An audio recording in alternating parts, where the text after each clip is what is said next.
আসসালামু আলাইকুম ভিউয়ার্স, আশা করছি সকলে ভালো আছেন। Realme Narzo 50A Prime তো স্মার্টফোনটি 20 জুন অফিশিয়ালি বাংলাদেশে লঞ্চ হতে যাচ্ছে। তো স্মার্টফোনটি তাদের জন্যই যারা কিনা অল্প টাকায় ফ্ল্যাগশিপ ডিজাইনওয়ালা স্মার্টফোন নিতে চাচ্ছেন এবং ভালো ডিসপ্লে প্যানেল চাচ্ছেন এবং ভালো ক্যামেরা সেটআপ চাচ্ছেন এবং সাথে টুকুটাকি গেমিং করবেন, তো অবশ্যই তাদের জন্য কিন্তু স্মার্টফোনটি বেস্ট হতে যাচ্ছে। তো শুধু এই স্মার্টফোনটি 20 তারিখে লঞ্চ হতে যাচ্ছে না, তো এর সাথে আরও দুটি স্মার্টফোনের আমরা নিউ ভেরিয়েন্ট দেখতে পারবো। তো সেগুলো নিয়ে আমি ভিডিও শেষে কথা বলতে যাচ্ছি। তো আজকের এই ভিডিওতে আমরা Realme Narzo 50A Prime এই স্মার্টফোনটির অফিশিয়াল প্রাইস কত হতে যাচ্ছে এবং এই ফোনটি কাদের জন্য বেস্ট হতে যাচ্ছে, তো এগুলো নিয়ে কিন্তু আলোচনা করতে যাচ্ছি। সো অবশ্যই ভিডিওটি কিন্তু খুবই স্পেশাল হতে যাচ্ছে, এর জন্য ফার্স্ট টু লাস্ট পর্যন্ত ওয়াচ করবেন। তো কথা না বাড়িয়ে তাহলে ভিডিওটি স্টার্ট করা যাক। সো ভিউয়ার্স, আপনারা দেখতেই পাচ্ছেন Realme Narzo 50A Prime এই স্মার্টফোনটির বক্স থাকছে আমাদের সামনে। তো এটিকে যদি আনবক্সিং করি তো ফার্স্টে দেখতে পারবো ম্যানুয়াল বক্স, যার মাঝে দেখতে পারবো সিম ইজেক্টর, কিছু পেপারস। তো অবশ্যই এখানে ব্যাক কভারটি মিস করতে যাচ্ছি। তো তার নিচে দেখতে পারবো আমাদের কাঙ্ক্ষিত স্মার্টফোনটি। তো ফোনটিকে একটু সাইডে রাখলে তার নিচে দেখতে পারবো USB type C data cable. তো এখানে এই ফোনটির বক্সে থাকছে না কোনো চার্জিং অ্যাডাপ্টার, তো এটি কিন্তু একটি স্যাড নিউজ। তো এবার যদি মুভ করা যায় এই স্মার্টফোনটিতে, তো এই ফোনটির ফ্রেম এবং রিয়ারে দেখতে পারবো আমরা পলিকার্বনেট ম্যাটেরিয়াল, যেটি কিনা গ্লসি ফিনিশিংয়ের সাথে আসতে যাচ্ছে এবং এই ফোনটির ডিজাইন এবং বিল্ড কোয়ালিটি এক কথায় অসাধারণ হতে যাচ্ছে। তো রিয়েলমি সাধারণত ভালো ভালো ডিজাইনের সাথে স্মার্টফোন আনছে, তো এটিও কিন্তু একদম টপ ক্লাস হতে যাচ্ছে এবং এই ফোনটির ওয়েট হতে যাচ্ছে 189 গ্রাম এবং থিকনেস 8.1 মিলিমিটার এবং এই ফোনটি আমরা মোট দুটি কালার ভেরিয়েন্টে দেখতে পারবো, ব্ল্যাক এবং ব্লু। তো দুটি কালারই অনেকটাই সুন্দর।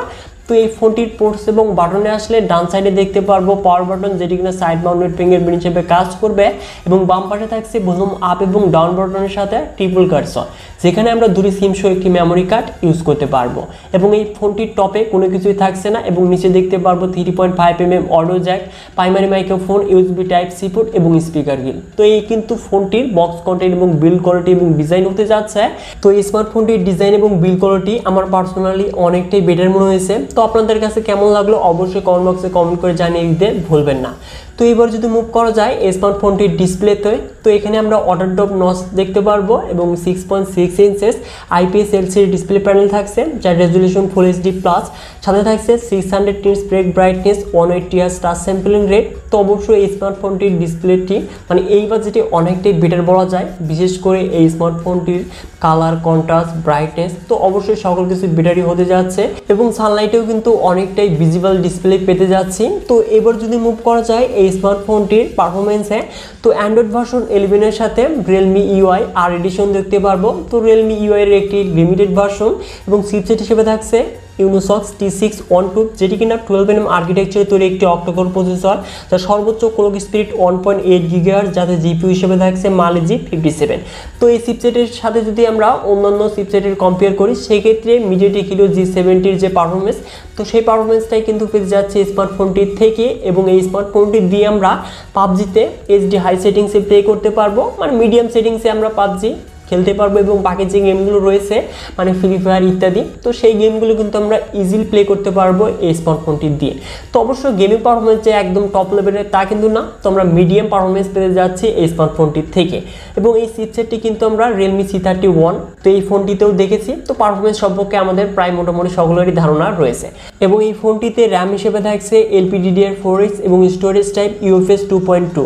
তো অবশ্যই ডাটা রিড এবং রাইট হবে কিন্তু অনেকটাই ফাস্টেস্ট স্পিডে। তো এবার যদি মুভ করা যায় এই স্মার্টফোনটির ক্যামেরাতে, তো রিয়ারে দেখতে পারবো আমরা ট্রিপল ক্যামেরা সেটআপ, যার মেইন ক্যামেরাটি 50 মেগাপিক্সেল, যার অ্যাপারচার হলো 1.8, সাথে থাকছে 2 মেগাপিক্সেল ম্যাক্রো এবং ব্ল্যাক অ্যান্ড হোয়াইট সেন্সর দেখতে পারবো। তো এই স্মার্টফোনটির রিয়ার ক্যামেরা দিয়ে আমরা সর্বোচ্চ 1080p 30fps এ ভিডিও রেকর্ড করতে পারবো এবং এই ফোনটির ফ্রন্টে থাকছে 8 মেগাপিক্সেল সেলফি ক্যামেরা, যেটি দিয়ে আমরা 720p 30fps এ সর্বোচ্চ ভিডিও রেকর্ড করতে পারবো। তো এই স্মার্টফোনটির রিয়ারের যে 50 মেগাপিক্সেল ক্যামেরা, তো এটি দিয়ে কিন্তু আমরা ভালো ফটোগ্রাফি করতে পারবো, বিশেষ করে আপনারা ফটো স্যাম্পল দেখতেই পাচ্ছেন। তো এখানে আমরা মানে ডাইনামিক রেঞ্জ ইত্যাদি ফটোর যে কোয়ালিটি তো বেটারই বলা চলে এই বাজেটে।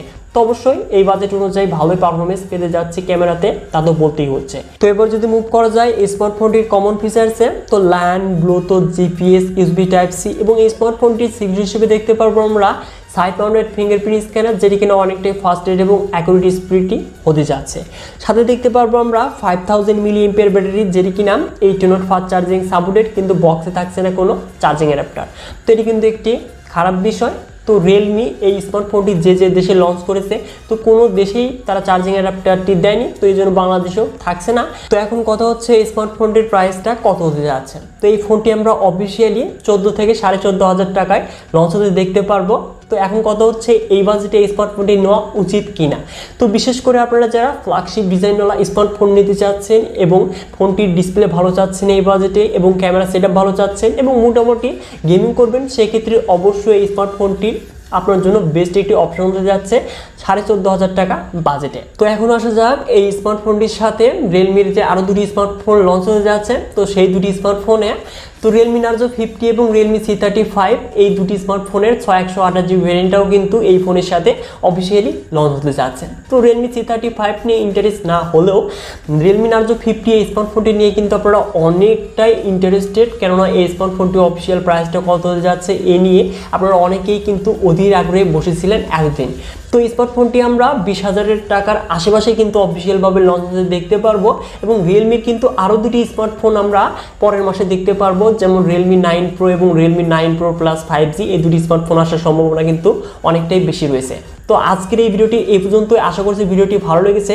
ভিডিওটি যদি একটু ভালো লেগে থাকে তাহলে অবশ্যই ভিডিওতে লাইক করে দিবেন এবং এই চ্যানেলটিতে নতুন হলে অবশ্যই আমাদের এই চ্যানেলটিকে সাবস্ক্রাইব করে হয়ে যান ফ্যামিলির একজন নতুন সদস্য। সো ভিউয়ার্স, দেখা হচ্ছে পরবর্তী নতুন কোনো ভিডিও নিয়ে।